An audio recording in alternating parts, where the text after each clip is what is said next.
Sa loob ng 1 o 2 linggo ay ilalabas ng ICC Pre-Trial Chamber ang desisyon sa kahilingang interim release para kay dating Pangulong Rodrigo Duterte. Ayon kay Atty. Nicolas Kaufman, lead counsel ni Duterte, hindi kailangang unahin ng Pre-Trial Chamber ang usapin ng jurisdiksyon bago magpasya sa kahilingang pansamantalang paglaya. The chamber can decide on jurisdiction at any stage, even up until the end of the confirmation of charges hearing. We believe that it should be decided earlier, but as you know, we made the request a long time ago, and we're still awaiting a decision on that particular matter. Interim release, however, is a different matter entirely, and the judges normally decide on that type of thing as soon as possible. Dagdag pa ni Kaufman, kung mapatunayang may sapat na batayan ang mga paratang laban kay Duterte, saka lamang uusad ang kaso sa trial phase. Sa trial phase, ihaharap ng prosekusyon ang kanilang mga testigo upang magbigay ng testimonya at daraan ang mga ito sa masusing cross-examination.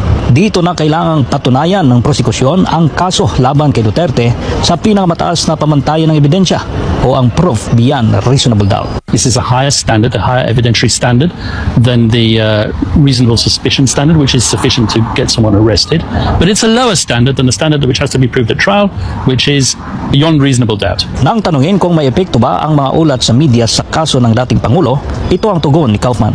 In the present case, there has been obviously a large amount of media involvement. There's also been, however, a large amount of civil society organizations involved, victims' representations.